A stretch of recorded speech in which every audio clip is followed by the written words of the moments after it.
Generally welcome everyone to the New Mexico Farmers Marketing Association's 23rd annual conference.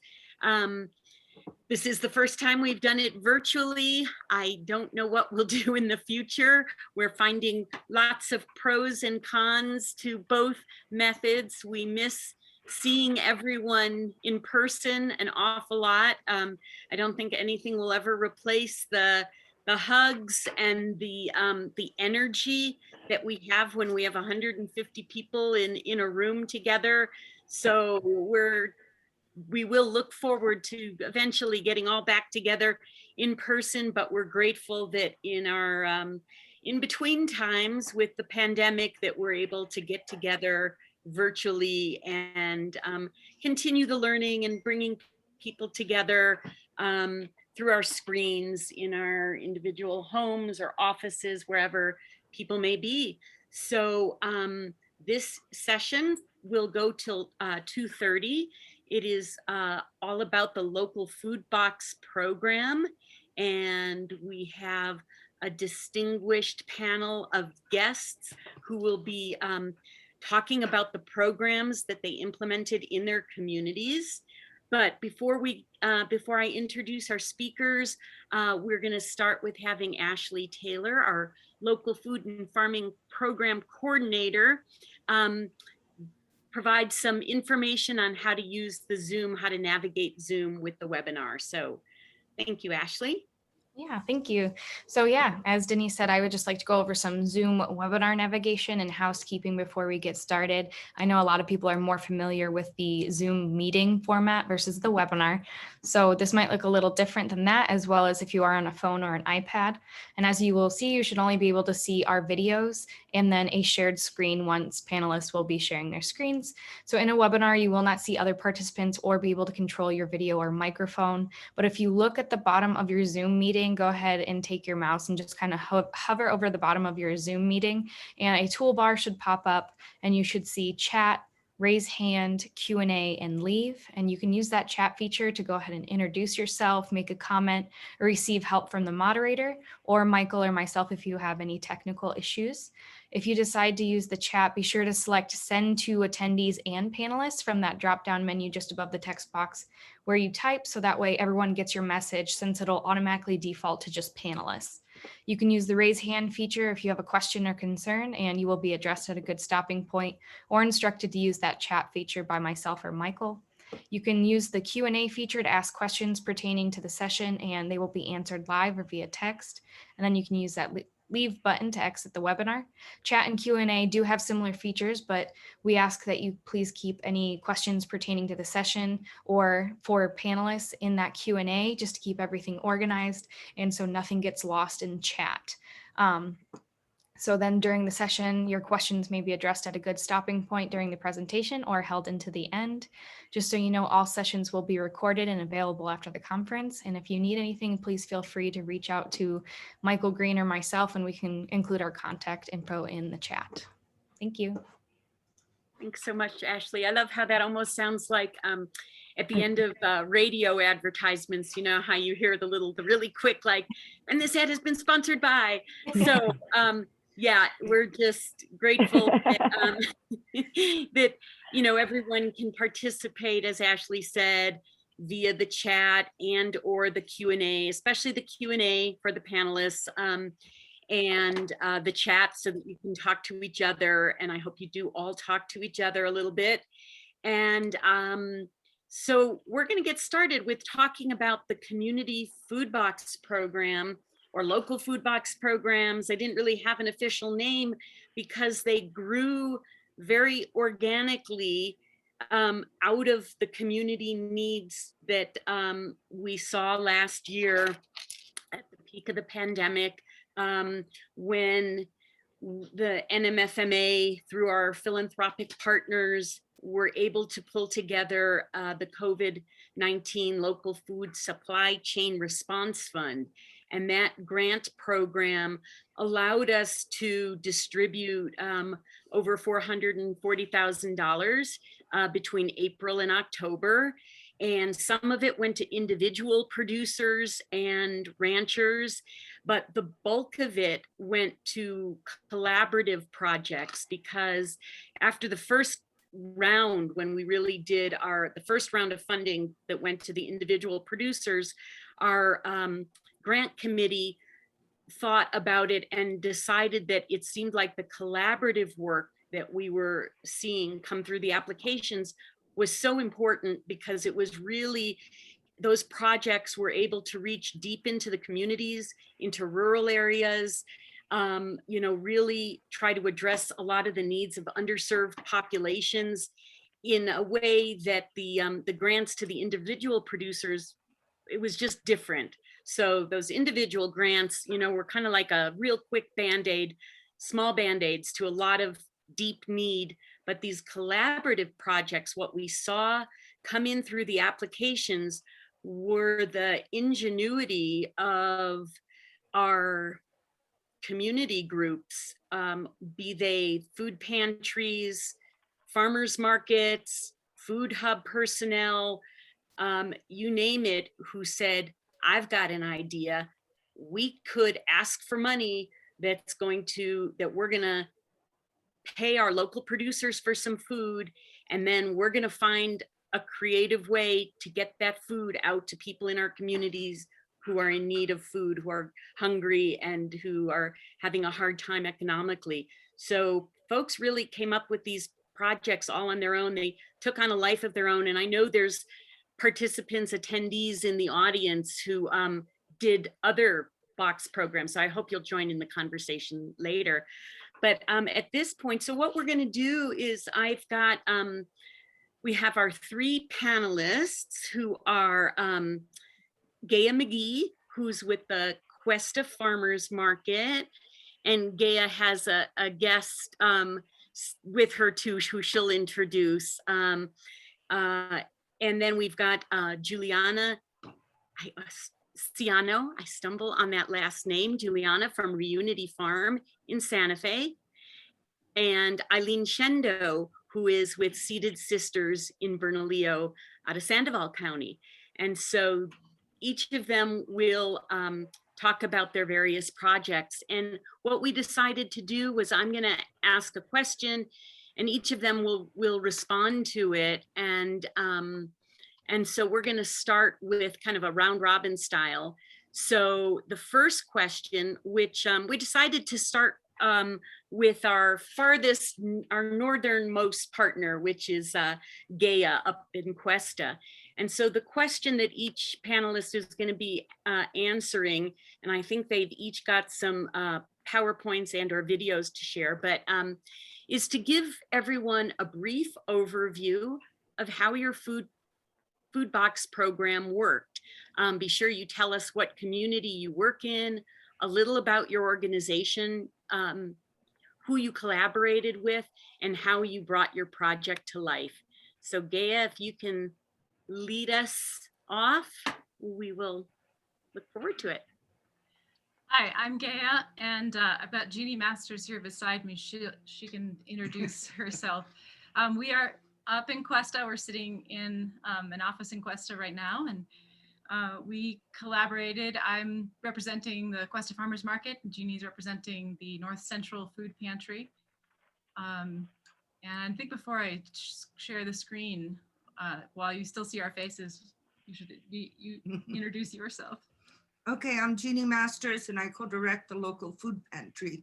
We have a very large and sparse rural service area, but we service, we have over 400 clients registered with our program, and we service about 200 twice a month.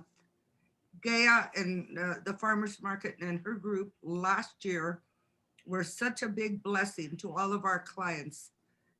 That's when we started getting more people signed up, when the word got around about all the fresh produce that we were getting. So we're very appreciative of Gaea and her program. And because we're out here in rural New Mexico, we have to collaborate and support each other. And that's what we try very hard to do. Thank you. I'm going to do a screen share option here as long as this goes smoothly. Am I the co-host, Michael? Let's see, I'll see if I can do it. Okay. Just give me a little second. Yeah, you should have the ability to share your screen with that bottom toolbar. Okay. Yeah. I just needed to open my PowerPoint for it to Oh, see. okay. This is the thing. Okay. Now we got it. Okay. Almost there. Okay. Okay. Yeah. So again, we're Questa Farmers Market, and that's the organization that I kind of spearhead, and the North Central Food Pantry, and Jeannie is co-organizer of the food pantry. And we took our well, we put our heads together basically. Was it in May? I think that early in May, and the Questa Farmers Market is a nonprofit organization, so we applied for the grant through NMFA, and we were able to get funding. And what we did basically was just very simple. We purchased fruits and vegetables from local farms, and those were farms that had a surplus but were experiencing a shortage of regular outlets like restaurants and farmers markets. So they had this surplus, and meanwhile the food pantry was needing to meet the needs of more and more clients. We did this project between July 10th. That was our first local food into those distribution boxes until October 9th. And that was 7 distributions total because it was twice a month. And I counted everybody by households. You said by client. So I sort of said 180, 200 households. Yeah, they are. But I don't actually know how many individuals that is. So. Well, generally the rule of thumb is you multiply that by 2.3, and that's how many people we're feeding. Right. That's just a rule of thumb. Okay. How do I get to my next slide? You just tap the forward button. Does that do anything on your keyboard? It doesn't, strangely. Okay, there we go. If I just click on my mouse pad, it works. Okay. Perfect. Great. So the local farms and their vegetables, these are just sort of the places around us. Cerro is a nearby community, and Cerro Vista Farm, the farmer there, Daniel Carmona, often does donate surplus to the food pantry anyways. And he did donate a lot of potatoes. We also purchased potatoes. So we had just like many thousands of pounds of potatoes and also cabbage. Yeah, and Red Willow Farm, like beautiful Mizuna, tons of wonderful produce from that farm. And I don't really know how to say that community where Jubilee Farm is. El Guaque, I think. That's down near Alcalde. So the first 2 farms are in Taos County. And then after that, the El Guaque and Alcalde are down closer to Santa Fe. So we did kind of branch out of our county and also had this pretty diverse experience of getting to go into that hydroponic greenhouse too. And I'll talk more about why that is important. Just get to the next slide. So Questa Farmers Market has a very small internship program, and we started in 2019. So in 2020, we started with 3 interns, and actually a 4th joined us in the middle of the season. So we were able to incorporate our interns into this food gathering piece of this project. So here we are going to Red Willow Farm and meeting Tiana and all the folks over at Red Willow, learning how their systems worked. There's like a wood-fired heated greenhouse system, and our interns who you see here, these young women were able to just do everything basically once they kind of had an introduction to the systems. So they harvested, washed, and packed right there at the farm, which was a really convenient feature of participating with this partner because everything, all of the fruits and vegetables were ready to go right away into the distribution system back at the food pantry because we needed to still transport and get ourselves to the food pantry, where storage was a little bit of a challenge. But here we are doing some organizing ahead of the Friday distribution day. And so this is probably a Thursday. And there are lots of volunteers with the food pantry who made this all flow as well.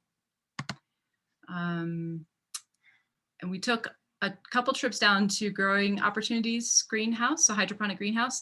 That was exciting to take our interns with us just to see a really different way of producing food and learn about how much less water hydroponics uses. So that was like an enriching and an educational experience to just sort of tacked on to everything else, right? And Farmer Daniel, Cerro Vista Farm again. He's a partner who, as I said, he's also donated food from his farm for many years to the food pantry. Yes, he has. So this is back in Cerro Vista Farm. And just a highlight, and sorry, my slides kind of like jump ahead to some of the later questions, but maybe all can just remember this image. But one of a highlight for all of us was getting to eat a wonderful meal at Red Willow Farm in the summer, and that just like was a pretty beautiful experience. Tiana's grandmother made some tamales, and so I think I'll just end with that we still have a lot of questions about, like, how do we measure, the success of getting local food into the food pantry, and how important is it, or how meaningful was it for people? Because sometimes, these are like, I think they're just difficult things to quantify, but it's important to ask, I think, because we want to understand like the significance of the actions, and then how to sort of continue to make those actions either sustainable, right, and continue to find funding. So maybe some feedback from everyone, panelists and audience too. These are some ideas. We still are working on this, so we haven't asked these questions in a survey, but we thought we would ask, how important is local food to your family's diet, and also how important to you is local food in the economy of the area where we live, and then also how significant is this to farmers, that a collaboration like this, a farmers market and food pantry, work together to get food broadly, and then how do we continue to find funding if we are able to do it again? Yeah, for sure. So I'm gonna escape out of screen share mode. Okay. Yeah, thank you, Gaea and Jeannie. That's very helpful. And I think the questions that you're posing that we should all dig into after are really important, because it's one thing, you all got projects started, and then where do you go from there? And I think that's the second part of this, of what this session is all about, because it's one thing to look back and say, well, what did we do? And that's the beginning. It's a really great foundation, but where do we go from here? And how do we get there? And what are the most important components? So thanks for getting us started on those questions. I'm sure we'll circle back to them. So Juliana, if you could take us to the Reunity Farm project and give us an overview, that would be terrific. Sure thing. Hi, everyone. Really happy to be here today. Janelle Plummer, farm manager here, is in as an attendee. Hi, Janelle. We're in adjacent areas of the same farm, but obviously her work making all of this happen is instrumental, and she just didn't think she could be on for the whole panel today. But obviously many hands are what make these things possible. So I'm going to hop into a screen share here. And there we are. We are located in southern Santa Fe County. So you guys are all seeing that. And we're also a farm that has historically donated food to food donations and food pantries in the area. So in that way, food donations were already a portion of the crop plan for the year. But of course, last year at this time, when we were all in a, our early pandemic frenzy, it was all about figuring out how to really share infrastructure, share resources, and kind of potentiate each other's impact in the community. And so our program, these pictures aren't really relevant yet. I'll get to that in a minute. But we ended up working with a number of different organizations. Sometimes it was our Reunity Resources is a 501c3, so sometimes it was funding that we were able to procure for these donations. And sometimes we also co-wrote grants with organizations, and they were able to get maybe some CARES funding for their programs, et cetera. And we were specifically looking at working with organizations that were targeting gaps in the food distribution program. So here in Santa Fe, the Food Depot is a massive distributor. A number of and ultimately like so large, and with pandemic protocols that while we've historically worked with them in ways, they were for a while only able to accept packaged foods, and they were handing out 4,000 food bags 3 times a week, which is more than our acre and a half of veggie fields could ever really be contributing to. And so working with organizations that were serving their clients, and most of these organizations had like a questionnaire of what are the highest and most immediate needs for the families they're already working with. So those organizations included Many Mothers, Breath of My Heart Birthplace, that's in Rio Arriba County, San Ildefonso Pueblo, the Santa Fe Indigenous Center, Communities in Schools, and Alas de Agua. And these are organizations that pre-pandemic were not necessarily doing regular food distributions, but again, they each had their network of 30 to 300 families that they were supporting, and that food access was coming up for a lot of their clients. So we started working with them around, how can we get food together and get it to you? There's an immense amount of logistics. And when we were preparing for this panel, kind of talking about the logistics of how things worked, was something that was sort of a theme of interest.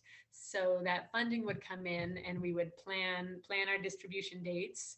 Many of these organizations had like a weekly distribution starting, really as soon as they could after the pandemic shutdowns, as soon as they could get organized. Most of these had weekly or every other week distributions. And so we would coordinate and say, okay, we know that on Wednesday, 10 days from now, and here's where Janelle would come in and say, okay, here's what's coming out of the field at that point, and here's what's promised here and there, and making sure that we had quantities.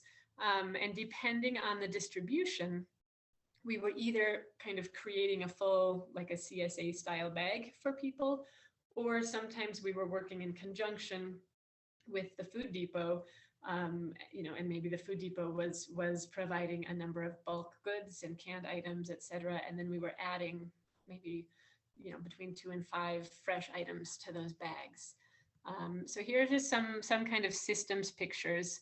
It's all about the boxes, the stacks and the spaces, finding enough. We found that on site, packing up bags and boxes, 50 or 60 is what we could do comfortably on site. I think I have a picture in here where sometimes we would bring produce in bulk to a partner organization's location. And they would have folding tables set up. The largest distributions we did were with communities and schools, and they were delivering about 300 bags a week. And San Ildefonso Pueblo we packed that one here on site, and it was 200 bags. And as I was doing it, I realized that was too many.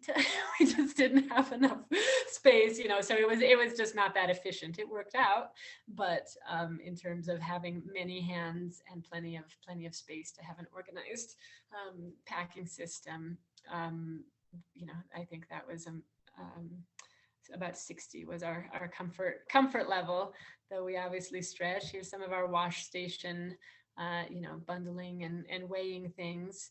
We, depending on the time of year and the project, we used either boxes or reusable grocery bags, actually the NMFMAs, reusable grocery bags, or paper bags. And those, let's see if I have stack and boxes. Here's where, this is where with communities and schools where they've got tables set up and obviously many pairs of hands to make those 300 bags weekly, you know, a half day's work instead of much longer.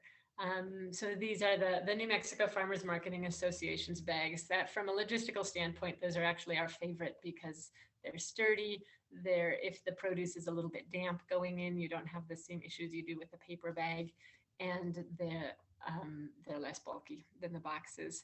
So these were the types of bags we were packing. This picture on your right is in the Many Mothers office, where we would deliver, you know, 30 bags at a time, and they would have multiple distributions in a given week for their families. There's the truck taking some boxes to the Santa Fe Indigenous Center. Just kind of a few systems pictures, but we found, I'm going to go back to being a talking head. There we go. We found that depending on the moment in the season, you know, as a farm, you kind of can't force what you have, right? Like what's in the crop plan is what's in the crop plan. And certainly last year at this time, we were wishing that we had greenhouses and we're 2 months ahead of where, because, you know, the things were hitting right away in March, and March is a tough time to be, you know, on a northern New Mexico farm, there isn't a ton of food yet. And so we were able to obviously ramp that up and ramp up volume along with the season. And then we were also able to make some strategic partnerships, which, as Gaea and Denise have alluded to, you know, that the collaboration is really what made this, I think, especially powerful and especially beautiful. And so we worked largely with 2 farmers up in the Espanola Valley, Carlos Orozco and Eddie Velarde. And similarly, it was just kind of a coordination piece on our end of like, okay, we have this distribution on this date and it's 60, and this one is 200, and this one is 30, and staging out the dates. We're fortunate to have a you know, a volunteer pool. So I could then say, okay, if we're packing boxes this day, let these volunteers know, and they can come and pitch in with that. Sometimes staff and crew pitching in too, depending. And then just planning that with those other farmers of like, okay, can you deliver 200 on this day of, you know, what is your surplus, and identifying. And those 2 farmers just happened to have bulk volume of a number of crops that we didn't have bulk volume of. And so that balanced things out. Also, we worked with a local woman named Marianne Sundquist, who has like a dry goods sourcing company. And so sometimes when we were packing up a full box or bag, the organizations we were working with would say, you know, here's what we think the families, you know, after surveying our families, here's what they want. You know, they want calabacitas, they want onions, they want, you know, these sturdy foods that are really versatile, and they want beans, rice, and flour. So, okay, well, we don't grow beans, rice, and flour, but we can act as the kind of aggregator and coordinator for that. We're fortunate to have a walk-in cooler space and some indoor storage space so that we could be a delivery point. And in that case, if it was funding that came to Reunity, then we would obviously just pay them directly. And if it was kind of, you know, let's say Many Mothers received the grants, then we would either make that connection for a direct, because it was all about making sure that the local producers were getting funded for the produce that they were also able to donate. And then the final piece that was just kind of like a beautiful extra surprise of some of these food boxes was that someone locally was doing some end of market shopping days and just going around the last half an hour of farmers market and buying surplus. Like, okay, I see, like a lot of people have green beans. I'm gonna go and buy 50 pounds of green beans, and she would bring it down here and we would put it into half-pound bags or whatever and add. So that I think that there was a lot of momentum and and good government and smaller philanthropic funding to support this cycle of saying, let's make sure that our local growers are being sustained in their profession as they're taking, especially at this time of year, right, taking on that big risk amidst so much uncertainty, especially last year, but always. And then making sure that fresh, healthful food is really accessible to everybody. So that's kind of the overview from us.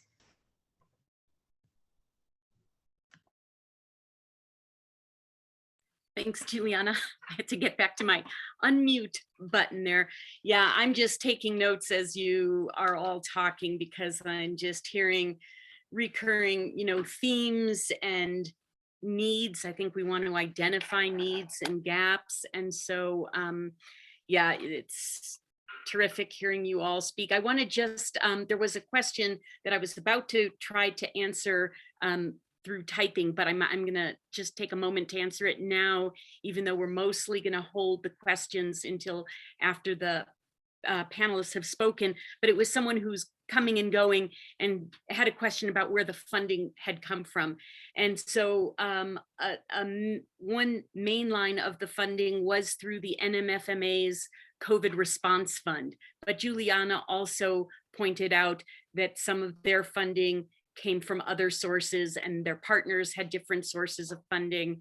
And I know that some of the other grantees that we worked with, they had multiple, so food pantries had multiple sources of funding, but there was some funding that came from the NMFMA, but we were by no means the sole funder. So I hope that answers that for anybody who might have missed that early on.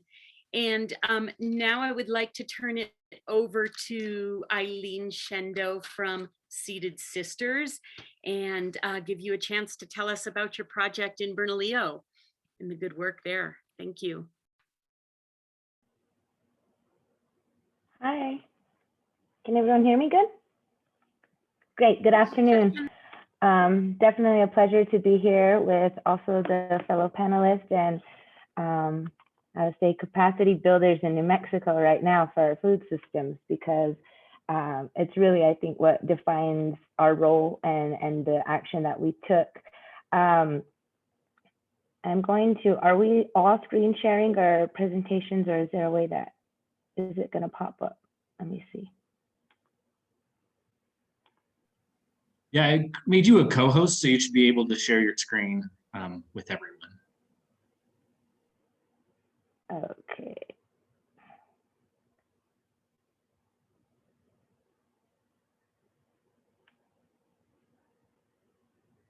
You see it? Yep, we see it.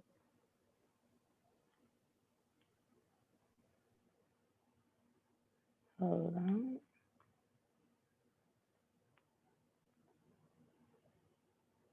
All righty.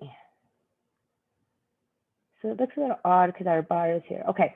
So as you had mentioned, or I was mentioned earlier, our collaborative and entity of Seated Sisters, we've ran off of a motto, cultivating a new status quo. And so the first slide will kind of give a bit of more of a background, especially to the participants, in terms of what our organization is and kind of how we've really taken some time to reflect upon the model that we wanted to create for Seated Sisters.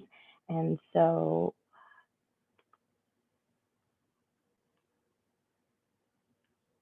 you can see a photo there. We are a collective. This was, Seated Sisters was really established by Native, Indigenous women for Indigenous women, being that the majority of us were from the Pueblos, or at least a few different tribes here in the state. We really looked into our own experiences and what it had been, not just historically, but at present day for women growers in New Mexico. And like I said, around Pueblo country. We come from very long lineages and ancestry of traditional farming methods. A lot of us still practice farming into present day, but a lot of the, I would say the farming and the techniques were still eminent of centuries old past. And so what we wanted to do, not only being able to grow from, as you can see there in the photo, our squash, our melons, our chili, everything that had kind of been one of those traditional crops, really making it believable by bringing that visual aspect into our community that we could grow our own foods. Going back and doing, I would say, community assessments starting back into as early as 2015, we not only worked with our local farmers who had been farming, passing it down generation to generation, but especially our elders who have been alive at a time when our economic threshold was pretty much at the peak for its agriculture use. We grew everything from wheat to the vegetables to having acres and acres of fruit orchards. And I think that was one of the stories that we held close to us, because we knew, especially what was important in establishing ourselves as a group of women moving forward, that we had always had a strong presence in determining our economic stability, our economic subsistence, for our people, and it was always around food. And so a lot of what we needed to do first and foremost was to not only engage our women around what those contributions have been historically, but also, one fine point that we were told by a lot of our elders was that in the first, World War I, when our men were taking off, that was one of the first eras where women really took over the fields. And so, and not only to maintain our food source, but to remain the economics that they were bringing in and contributing there in our community. So just as a background to where we've came from, we really had to not only assess what our historic contribution is, but also just the market analysis. And according to everyone sees in New Mexico, we were a prime food desert everywhere, right? There was not a local market. There still is not a local market anywhere within 30 miles, at least to our area, which is the Jemez Valley corridor. So anything from Jemez Pueblo, Zia Pueblo, Cañon, Ponderosa, everything up the valley. It takes us 30 to 45 minutes just to get to a store to buy produce, much less have it be organic or fresh. So this was something that was a problem, especially because of our high health disparities in our communities that we've known and had been, living through. So it was just time to make a change. Back in, so that was the group that really helped to sustain our tribal relief aid efforts, because I'm going to go in and we'll see them again. But I just got to say, these are some of our women, all from Jemez, with one of our partnering farmers, Bryce Townsend, who is with Black Mesa Farms. And again, our two young farmers that are up and coming and growing on the corners. But this is a good body to our team that held everything together. So when people ask what is Seated Sisters, I have to kind of like break it down into what I feel is strong definitions about social enterprise. Because we're really, as tribes, we're used to being very programmatic, or we're used to being grant recipients. And a lot of times these projects find an end at that either funding date or with the vision that came. And so for myself, I had about 15 years in the higher ed sector, working at tribal, state, and federal levels, but also within the university systems and with the New Mexico Tribal Higher Ed Commission here in the state. we already have a lot of pipelines to create access for education and places to have our young people grow. But something that I continuously saw was we don't have the mechanisms to bring them back home and have the investment that they've put in themselves reciprocate back into their communities. And so I felt like we created such strong human resources within our own tribal nations, but we always sent them off. We always created the best scientist, engineer, doctor, lawyer, just advocate for our communities, but we always lost them to either some large corporate entity or to some major, new trend possibly in some instances. But what would always happen is there was a recurring sense of always wanting to come home, or just remembering that there was a love to their own community that they didn't want to leave. And I just always thought, why do we keep pushing them away? And so for any of you that are out there saying, well, what is a social enterprise? On a basic level, when you see social enterprises, they apply commercial or business-like strategies, but they fully ensure and have part of their vision that they are there to make a positive difference in the social benefit of who they're servicing. For us, again, you're looking at what are businesses or economic development in Pueblo country, if we want to put it, to who we are. And not only what are those practices, but if there's economic development and there's income being brought in, how is that going back into the social situations to make positive impacts? And so you can see the social impact is funded wholly or partly by reinvesting those profits. So if we sell our food, our tomatoes, the carrots, everything you see on the side, how are we reinvesting those profits that we make back into creating social capital? And terminology is important to me because the educator background in it, but social capital really is a different way just to say your human wealth, everything, your hands, your mind, the spirits we're creating in our young people, in addition to the monetary sense that we're used to talking about, the money. But again, it's really getting your mindset into the reinvesting and going right back into community outputs, training, education. This is where we wanted to take that. And so for us at Seated Sisters, not only being and identifying ourselves as a social enterprise, because we wanted to have that long-term sustained impact for our Pueblo women, for our Indigenous women, for our tribal nations here in the state of New Mexico, we had to first look at and be honest with ourselves about what our current status was. And so a term we'll use with our women or young women coming in is, what is that status quo? And if you look at the plain definition, it is the existers with regard to your social or political issues. In the sociological sense, it applies to maintaining or changing existing social structures and or values. This is heavy and very key important when I'm talking about working with Pueblo and Indigenous women. Our story in so many instances has never fully been told. We are a group of 19 independent tribal nations, if we're talking specifically about Pueblo people, that have very different social and political experiences, and also a lot of them shared. And so one thing that we started to do, and as you can see in some of the notes here that I listed, is we started having girl talk, women talk sessions with Pueblo women in our communities. And we actually sought out the state of the New Mexico's Indian Affairs Department as soon as the first Pueblo woman became the Indian Affairs State Cabinet Secretary, and that's Ms. Lynn Trujillo.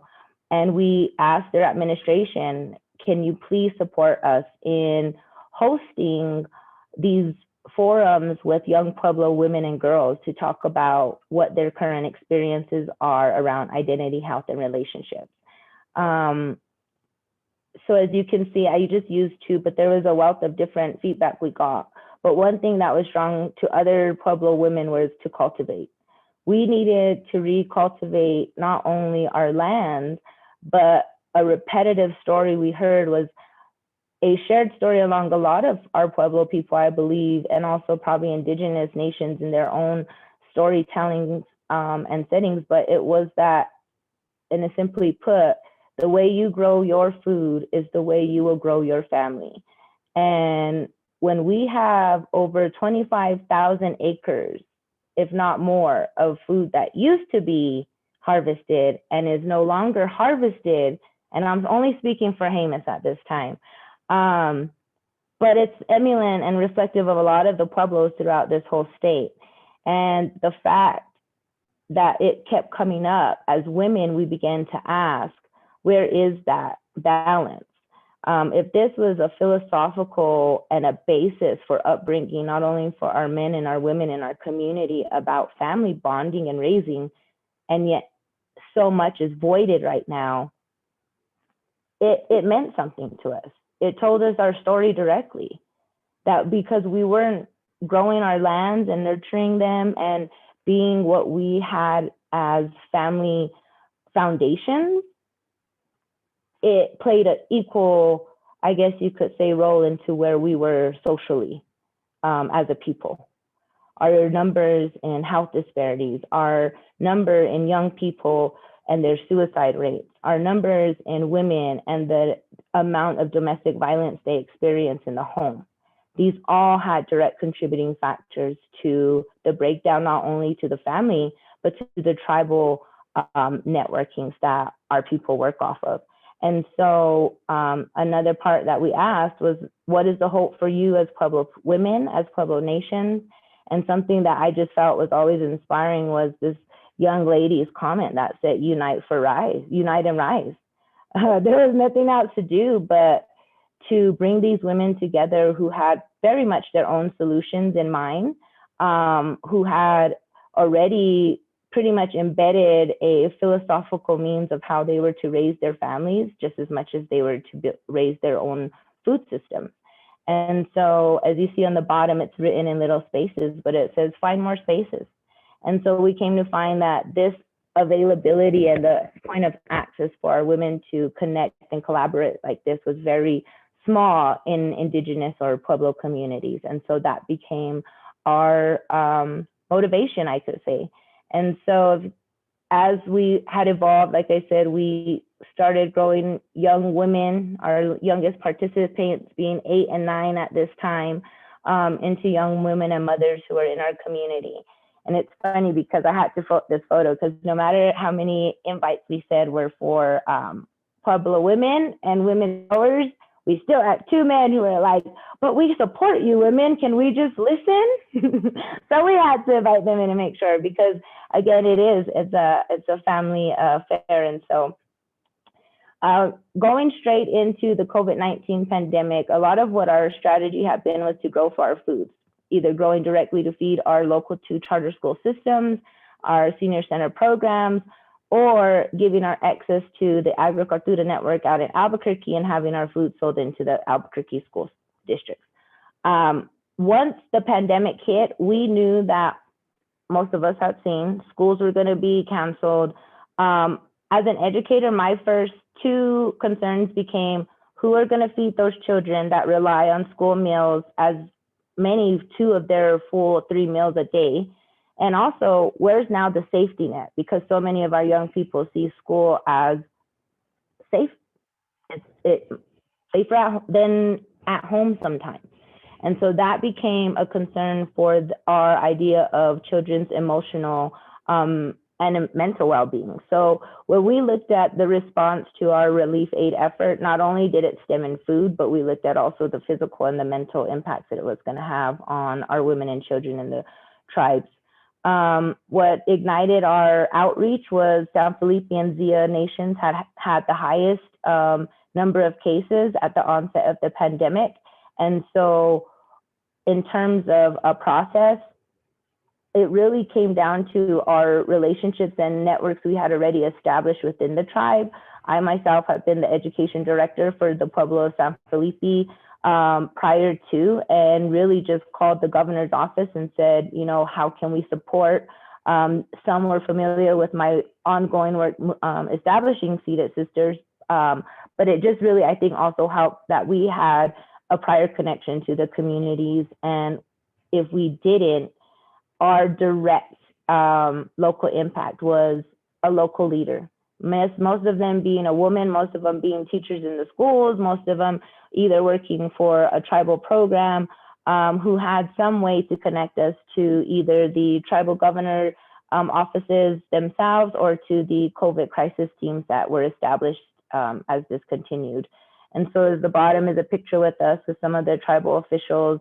And like I said, this really began with the fresh foods, but also because of COVID and the need to have sanitation as a high priority, we also brought in sanitation kits and had, as you can see to the left, a bunch of masks donated from various Pueblo women that had heard about what we were doing and wanted to include. So in our outreach, we would not only include food, but they would receive a sanitation kit. And if it was a household of women with children, they received creative art packets. So that was kind of our bundle of our drop-offs. And we averaged about 20 a week since April of 2020. And Eileen, I don't want to hurry you along too much. I don't know how far you are. I just want to make sure that, so, and you can finish up, you know, for sure, just finish your thoughts or on this section. And so, and this part was kind of just an idea. I'm more of a picture, so you can kind of just see visually what we did. This was an idea of what bags would be completed going into it. And here was some of the fresh foods that we were able to have and purchase from all local farmers. And we actually connected with 6 different farms throughout this time, all who had already been selling into local school systems. And we had already had relationships with farmers before.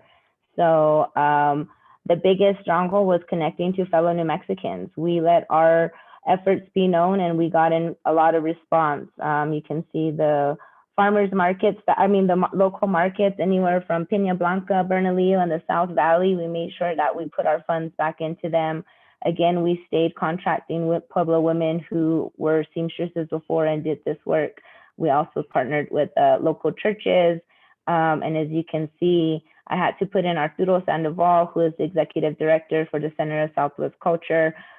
We continue to maintain Zoom contacts throughout all of this, and he was truly our bloodline to not only being our fiscal agent, but to help us get in other sponsorships and contributions from, I think we got 7 different donors from different nonprofits and 3 out of state. And these are just pictures that I wanted to have put for the farmers that we were working with. Everyone from the tribe to established farmers and their families who also played huge roles into it. And these are just, like I had mentioned, our sisters who were able to unite. And I just at the end put, by Pueblo Sisters Uniting, we're able to serve Pueblo Nations, Dene chapters, the Hickory Apache, homeless population of Albuquerque, youth shelters, and recovery centers. And this was just an ending of something we got back from a family with our creative packs. And I think it said so much for what our Pueblo communities were going through.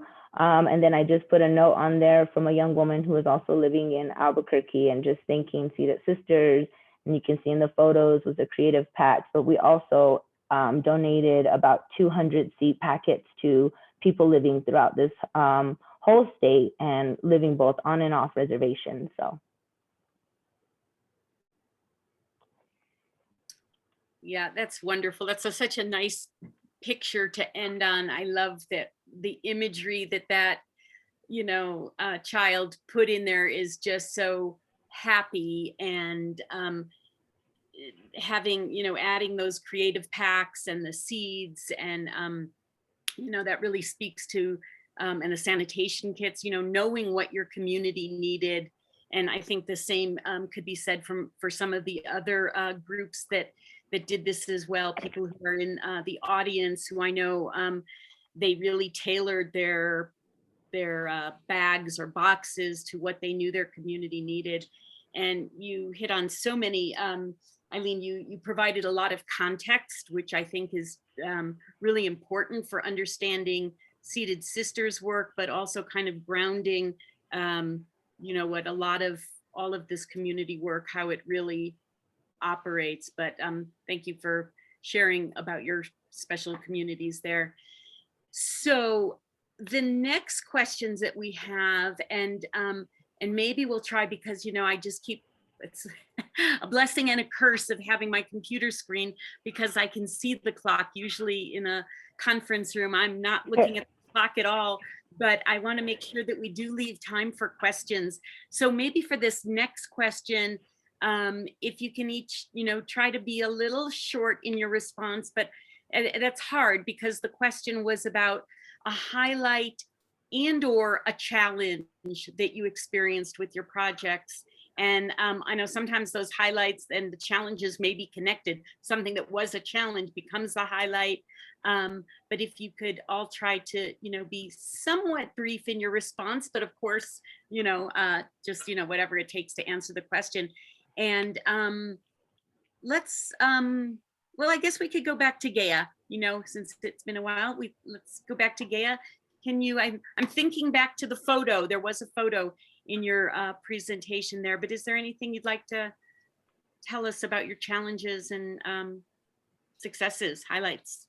Yeah, everything was in that slideshow at the beginning, just so sort of maybe you can remember back, but definitely a highlight was working with our interns and the Questa Farmers Market volunteers, as well as the food pantry volunteers, in this new way, right? Sort of to have the chance to travel to some different farm locations together, to sort of like connect across our communities and connect. So the Farmers Market in Questa is small, and also we really sort of formalized in 2017, so relatively young, and being able to raise the profile of Questa Farmers Market across our county was a good thing for the market. So that was important. I think a major highlight was really like the surprising sort of experience for me observing the interns at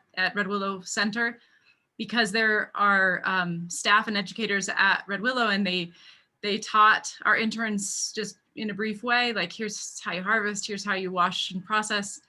And then the young women just took on those tasks, and they really were able just to slide into those systems and work in a very self-guided way. And then followed up by this like beautiful meal on one of the occasions we were there. So that was a beautiful highlight. And a funny moment too, when they were standing at the wash and pack, one of the interns was like washing lettuce, and there was a huge lettuce salad spinner, like a really big one. And she just like announced, like, we need one of these in Questa. She liked the whole thing, like the sinks, the whole setup. She just like, was dropped into this like scene where everything was there for you to kind of clean up your vegetables. And then I guess that does kind of bring up some of the challenges too, because, not every farm location had things like how to wash and pack, for example. So we would, need to be washing and processing vegetables, and maybe it would be like Thursday and the distribution is on Friday, and it's like Thursday evening, and we're like, okay, we have like so many carrots that are still a bit muddy, and we got to work this out. So it was a little bit overwhelming, right? To handle that much produce and to fit things into the vehicles that we all sort of possess, our sort of personal vehicles. I don't know if I can screen share. I was thinking I would show you something, but I'm not sure if I can. Eileen, I wonder are you still on this? You're still screen sharing? I'm trying to figure out how to did I get? How for us to all do so many things. Okay, let me see if I can, it's just something I can maybe show you. I feel like sometimes images just, as you said, Eileen, they just speak so much more than, okay. Did I succeed at screen sharing? Yeah. Okay. You did. Yes. Yeah. inside my car. I love the box. Yeah, and I'm just like surrounded by boxes of food up to like, you know, capacity, and kind of hurtling along, driving up to the food pantry. Sorry, other thing here in the middle of this. So, you know, challenges like transporting vegetables, making sure things would stay refrigerated or cool enough, getting things divided into the right portions so they could go into the 180 to 200 food boxes. Those are the things. And then like, I think that, you know, the other thing is it was very ad hoc, right? Like we're trying to find the farmers that have surplus, and then how far away are they, and which one of us can go and be picking up those things. So, you know, but because of this sort of the nature of all of our lives in 2020, we're just like thrown into this situation to figure out how can we find these solutions. And we did, you know, find solutions in that immediate moment, but it was a very, yeah, it was like something that couldn't be replicated season after season or sustained. And sometimes it was just like this is a little bit too crazy. Like, good thing we're only driving this minivan with like 1,000 pounds of potatoes a few miles away. What is it? Oh, the prices of, what are you thinking? Like just that it was fluctuating or we didn't know? Oh yeah, that was another thing too, is I think just understanding what, like sometimes we would end up with something like large quantities of something, carrots or garlic, and we would not know what we were going to be paying. We would be like yeah, so we definitely need that. We need all those carrots. And then somebody who was on the other end, like they didn't know what they, like so-and-so, the farmer wasn't there or whatever. They didn't know what they were going to sell it for either. So there was like both sides of this thing trying to figure out how to communicate and find out what the arrangement should be. But I think too that even though it was, you know, ad hoc and not really replicatable, all of it anyways, there's definitely pieces of it that have come forward that feel like super valuable and worthy of trying to look deeper into how can we be replicating those things. And I mean, mainly that is that it's going to connect to that equity piece a little bit later that I know we'll talk about. So I'll just kind of hold off until then. I'll leave it there. Thank you. Yeah, all those good questions, and it makes me think already that we're going to need to have the continuation of this conversation. We're never going to get it all figured out. I wish it would be that easy that by 2:30 we will know exactly what we need to make this, you know, sustainable and replicable, but I have a feeling, and so I think that we will be back trying to weave these threads for what that looks like, but hopefully we'll get at some of that, including the equity piece. Yeah, and it sounds like, I don't know how you all did it, you know, chaos, right? Like organized chaos. And I think that does describe 2020. It was chaos, and you guys did amazing things. So Juliana, highlights, challenges. Thanks. Yeah, I would, you know, I hear a lot of echoes in what Gaea and Eileen are both sharing about their programs. You know, just a general highlight was really like the deepening of collaborations with a number of other organizations and farmers, where it really became, you know, like people that maybe you follow their Instagram or you see and wave at the farmers market, that became like people that we see and talk to every week in this weird time when you're not really seeing and talking to people, that like new deeper relationships were formed. And I think in the nonprofit world, being able to do things like apply for funding together is something that some nonprofits are really like protective about their funding sources or this or that. And I feel like all of that went away, and it was just like, okay, we have 300 families that we need to serve, and there's no end in sight to this actual crisis. Like, what are the best ways that we can all approach this? And really like make a bigger impact. So for me, that was those relationships and highlights of kind of everybody putting their own work a little bit to the side and say like, what's actually the bigger issue here right now, and let's work on that together, was exciting and inspiring. And that yeah, as Gaea discussed, the challenges of like, you know, okay, like we like now right now we have to figure out how to get 400 pounds of this and 200 pounds of that and all of these individual bags into the cooler, or then into a truck, or the site delivery where families are coming to doesn't have a refrigerator, but we do, and they're coming at 7 a.m. and who's, all of that. But it all worked out and it got smoother. Right. So that instead of like calling people, being like, do you have 200 pounds of this? Oh, I was thinking tomorrow would be, that it was like, let's look ahead to July 10th. And do you think you can make a delivery between the 6th and the 9th? What do you think you'll have, and what will, so living and learning with it. I'll pass it to Eileen. Oh my gosh, these are such funny stories. I think Denise, you should host this for all of us in our teams that went through it. There was so many of each, both challenging and really just exciting. And I think for me was really to envision this idea of our Pueblo women being able to create new segues for our way of life. I think what I was most excited by was to see women actually do that. For a lot of participants on this virtual conference, our tribal communities were on, and still kind of are on, a very different lockdown right now. That's exactly the term they're using.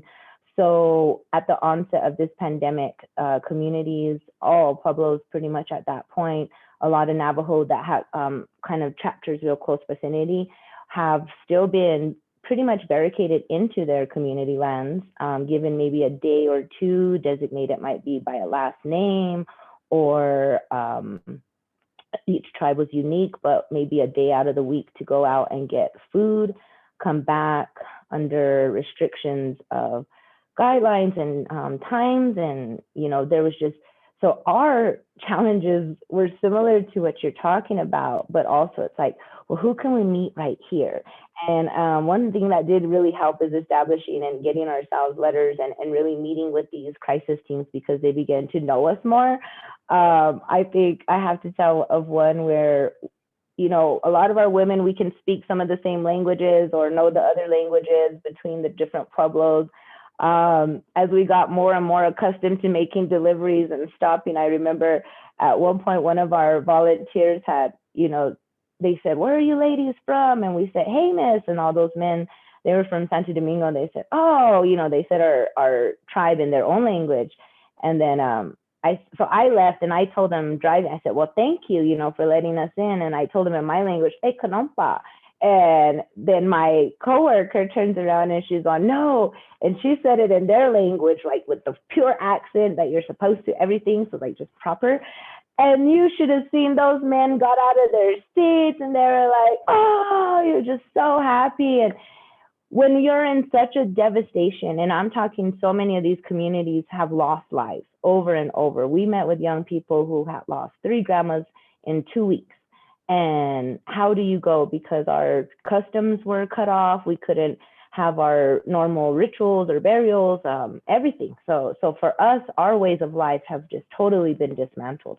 And so I think just those moments of being refreshed and remembering our communal strength, and as you saw in those photos, just women uniting. I mean, there was one young woman, she had to be like 19 years old, and we would put out social media trends and say, if you know of people, this is not the time to be afraid to ask for help. And she called us and she was like, I have 9 elderly that live around me in my community. Can you help me? Can I do it for all of them? And we were like, yeah. So that was, I think, just for women to feel their own power and know that I can make a difference.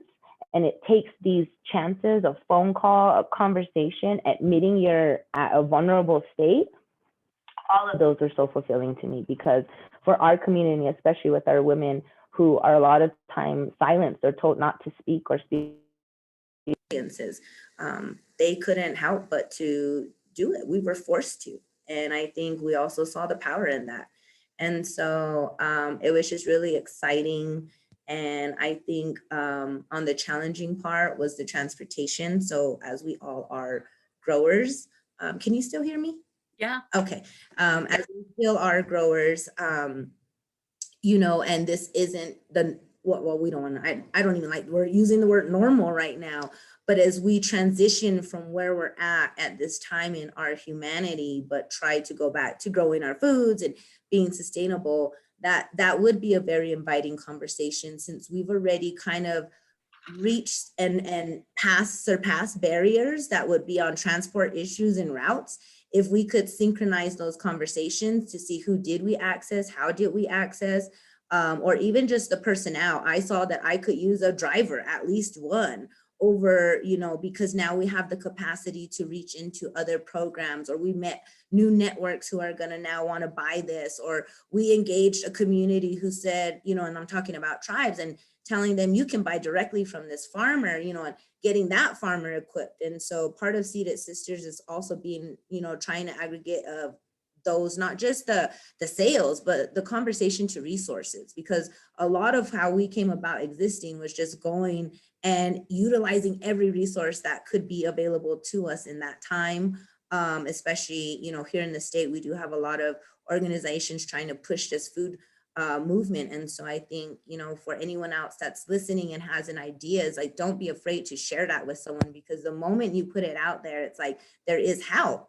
And then I think just the challenging times is, you know, I would have loved to share more on families, but this was such a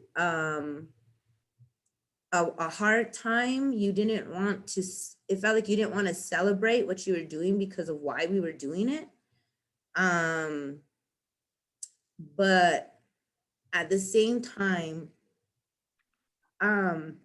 cultivating a new status quo played hard when we thought about what was happening to our communities in the shutdown. And a lot of times, tribal nations, rural communities, you don't have to just be Indian, you can be rural in any color. You're not treated equally.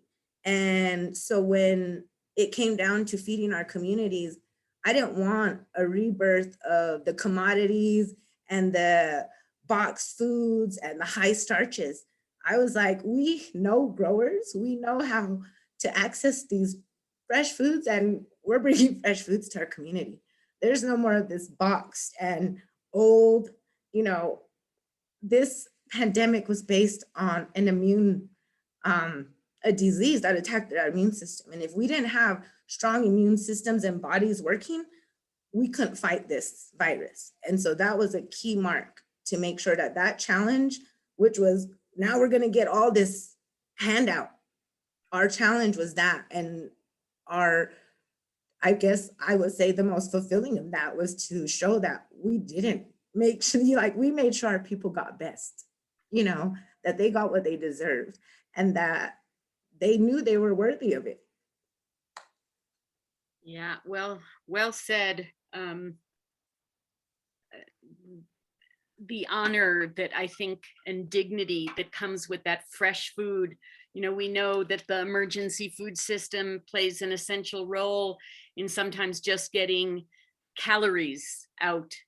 But what comes with those fresh food boxes, I know we heard from all of the, you know, partners who had recipients, they were so appreciative because, and some of the, there was also Bienvenidos in Santa Fe also did a food box program, and they were able to also spend some of the money with meat products, you know, and getting the funds to the ranchers. And so then there was fresh meat in the boxes as well. So protein and fruits and vegetables is a really essential, both for the health and dignity of everyone. So the last question, boy, I'm really afraid we're gonna be so tight on time with questions. So hopefully people in the audience, please do use your chat or really the Q&A, because then we can at least try to answer things through, typing in the answers. But the last question we can't ignore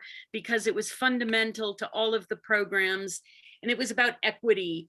And equity was such a big piece of all of the projects that took place. It's what you were just describing, each of you, Eileen, lastly there. So can you please describe the role please describe the role that you feel that equity played in your project design, or how you see it playing a role in the future food box program development in your community. And I know you won't have all the answers to what that looks like going forward, but Gaea, let's just go back to you.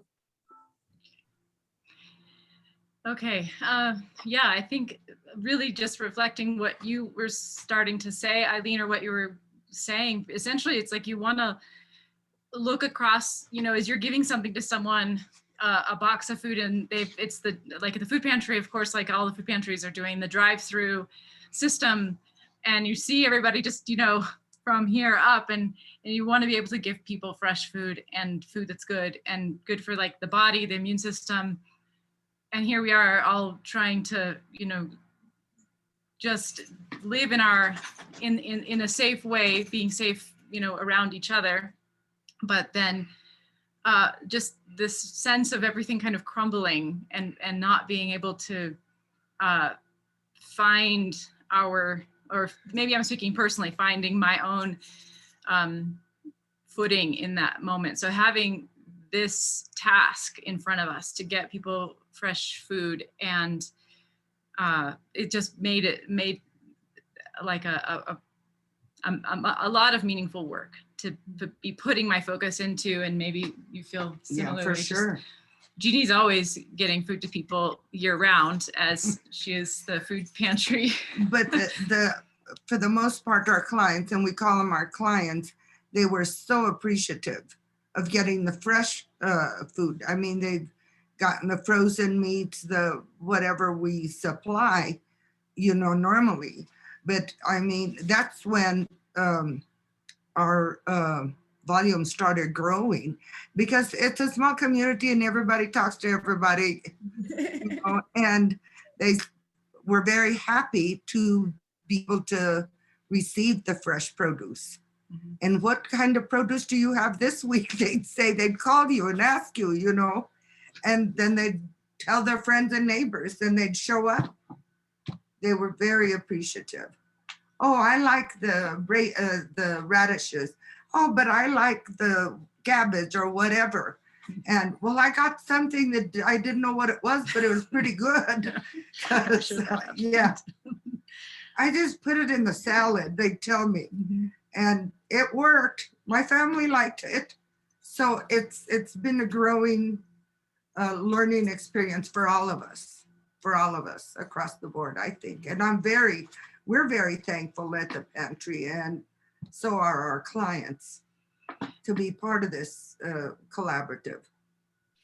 Yeah, that's some of those questions about going forward, really how, on the one hand, I think so much of the beauty and the genius was what was figured out on the spot, just like you've described. It was like, just let's figure out how to do it.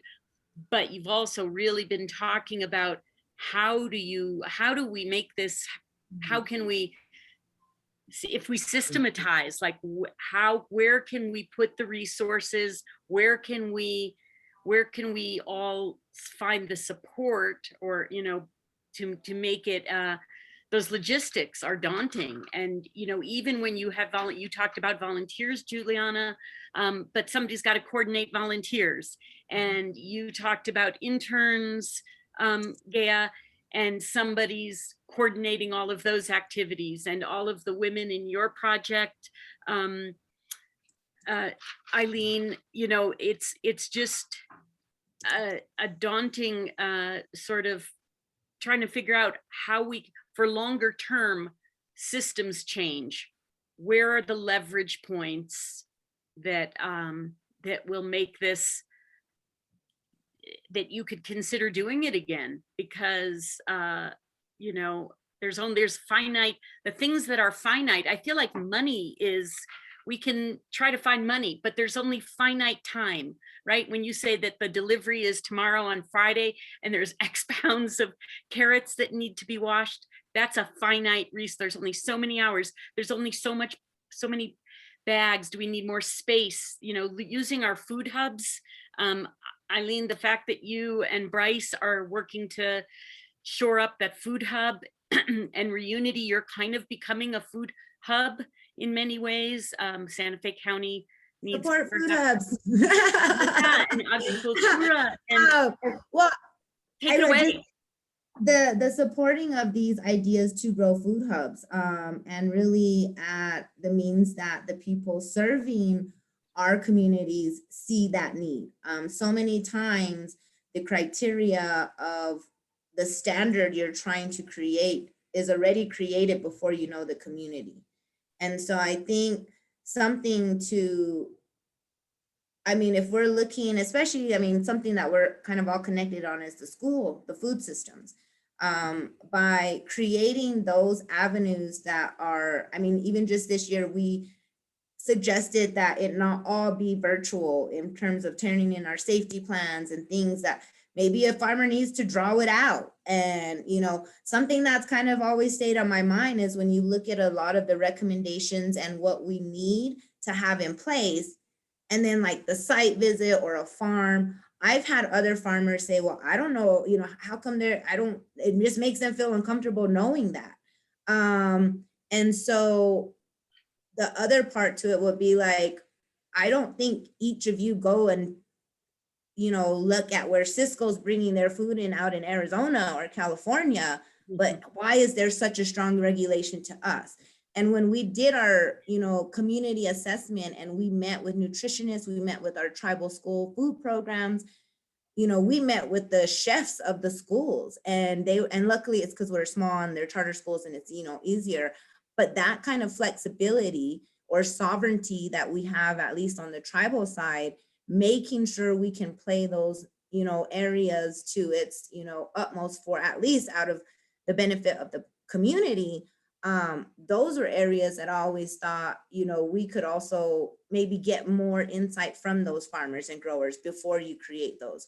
Because again, I guarantee there is no one from the New Mexico PED or somewhere in our state that is traveling to California to see where they're coming in those big trucks. And when the cooks are saying that the lettuce is as white as the paper when they're getting it, I mean, that alone should be the, you know, that should be the end of the conversation. And for that reason, when we heard that, we started growing mixed greens and they got that the following year. So, you know, but I mean, those little things that allow us to work things out in that way, I think are just small systematic areas. They're actually not small, but they're larger issues that we as farmers can't really, I mean, that's, we can speak to it and we can comment on it, but unless those in higher up see our relevance and they validate us, then it won't change. And so I think the other part is you have to have that trust in our farmers, and especially for Indigenous farmers, you know, we have really only grown organically.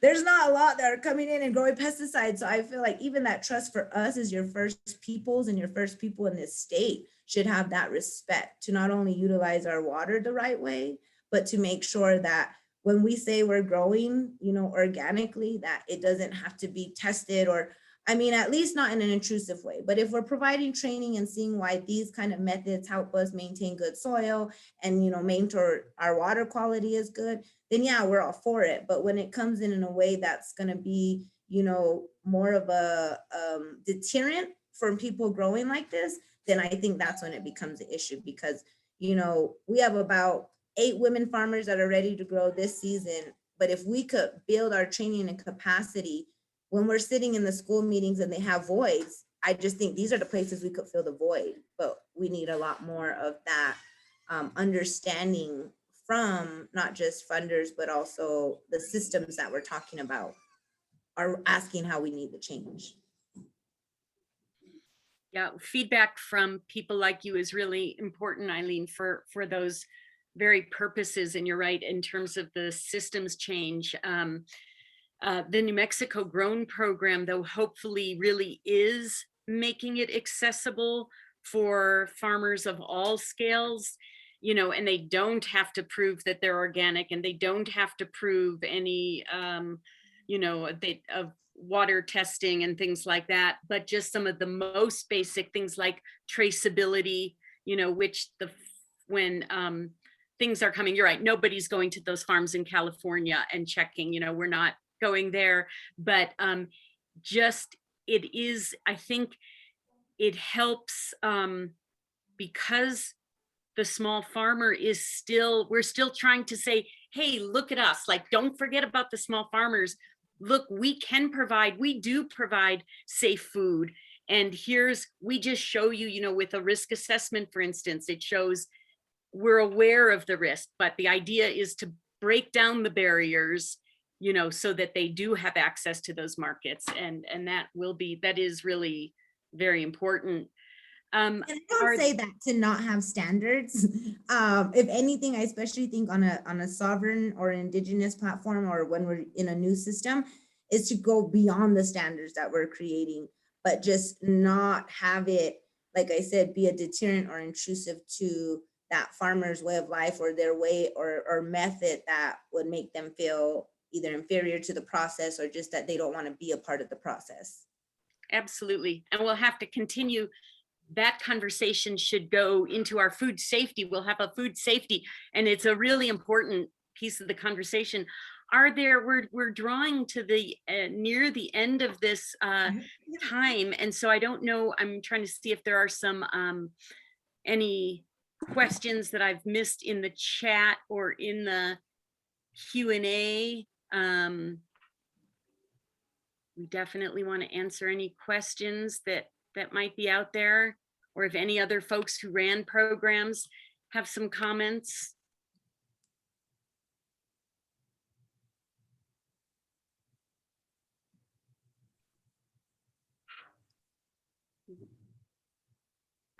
Syra, yeah, who wrote, so from Syra, she said, thank you panelists, my org created a farm to food bank program really similar to these projects, and we worked with Red Willow, Breath of My Heart, Agricultura Network, and Organicos too. We're now working on long-term recovery plan using the farm to food bank model as a proof of concept.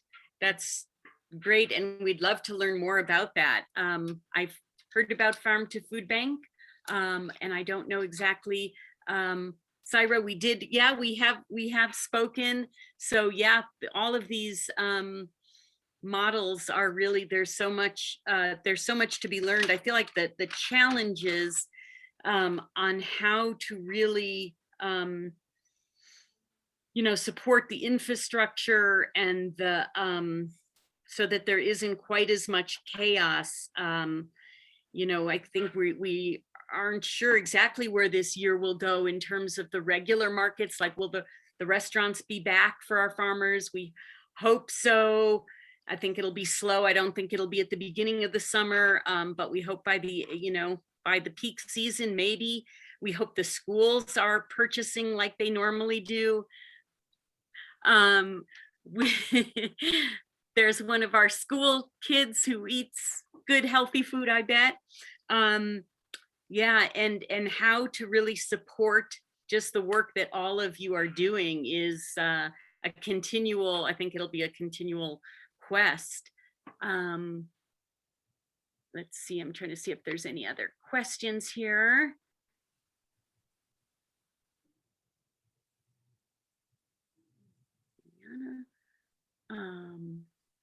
And Byron from the Shikprop Traditional Farmers. I'm not sure if that was connected to another question. I see your name, Byron, in the chat. Denise, so, he had asked if it looked like the food box programs would continue into this. Oh, well, there is a really good question. You know, if you had asked the NMFMA, well, if you had asked us a year ago, we wouldn't have even thought we were going to be doing big grants like this to farmers in the first place. But, you know, and then we thought, well, okay, a year, and now maybe 18 months. It's a good question. We don't know. We're trying to, I'm trying to pursue, to find out more about the American Recovery Act and where some of that federal funding is going to fall, and if we can help direct where some of it is going to fall towards the food box programs, because I feel like there's a lot of the capacity. Somebody at the beginning, maybe it was you, Eileen, said this is about capacity builders, and the capacity, you have all proven that the capacity, it's like this, right? Seeds that are, you've been watering. And so I don't have an answer exactly where the funding, but we're trying to find federal. It seems like there should be federal funding through this Recovery Act that would come down to us down here.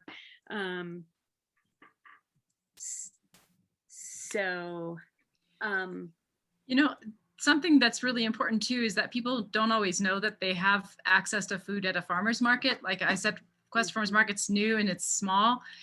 And so by getting local food into the food pantry, we were also able to send out letters and messages about, where the food was coming from, and also what days of the week the farmers market was, what food benefit programs we participate in, EBT, double up food bucks. So it was a really good outreach in that way. And I think, brings people in contact with what's available, like the local food. People living locally should be able to eat locally if we're growing food around in our communities. Yeah, thanks for mentioning that. Farmers markets are, of course, those are our home base, and farm stands, CSAs that saw a huge increase. Anyway, these were some of the new, I think the food boxes were kind of a new thing that popped up. They were and they were an answer to, there was the federal food box program that was happening, which was not at all suited for local farm and food efforts. It was meant for commodity foods. And so I think that it had a nice name of local food boxes or something, but it wasn't about local. So this was New Mexico's response, and it was pretty amazing. And yeah, I think we've got to just continue the conversation. Eileen, please. I would just say it takes people like us, I think, to also get our farmers' food out there, because we're just growing dirt, and sometimes, and I think especially speaking to the fellow panelists I'm sitting here with, I guarantee our desire to just know something could get done,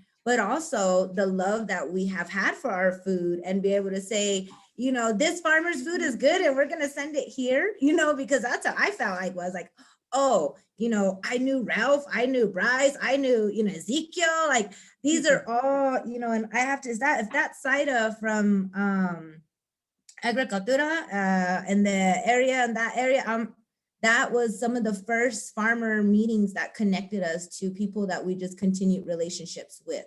And I think, maybe investing in some of these brainstorming sessions with us, not just the training, would help to give some of these, maybe pilot projects some funding in, starting the collaboration. But, a lot of times, and I got funding by just calling, I think trying to find those New Mexico grown bags. And I was like determined to tell. And I think when we were able to tell people in Jemez and Tesuque and Dulce, Alamo, wherever we were at, even Cuba, Peña Blanca, Chile, we've always taken care of our small Spanish communities. There's a historical relationship between us and the Pueblos. And, a lot of times their numbers are so small to see big change. And, for us, we know that there is still a lot of things that we have, privy to, that we can share with others. So that was also part of our outreach, was to make our small, historic, longtime Spanish communities also be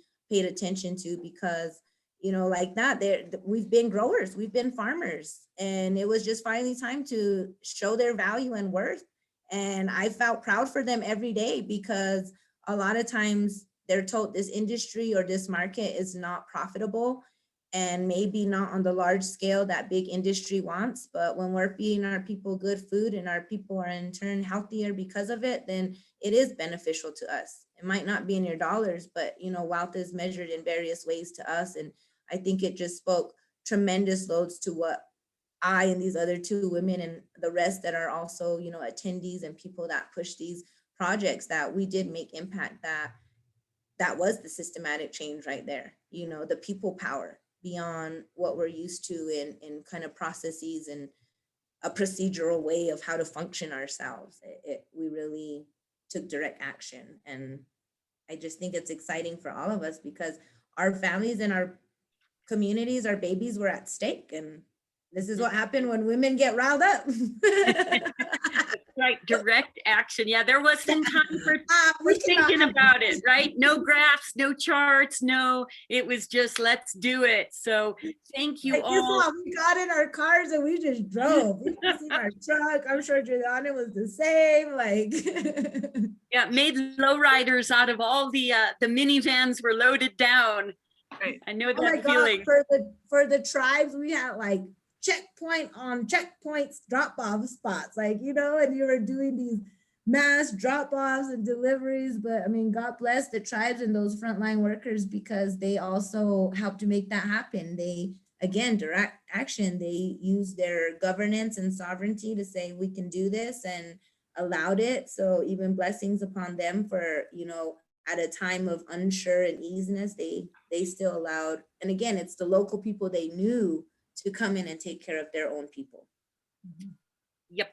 Well, thank you all so much. I just want to let anybody know who's thinking about when our next session is from 4 to 5 today on how the small farmer can use grocery stores to help sell their product and get food into our rural communities.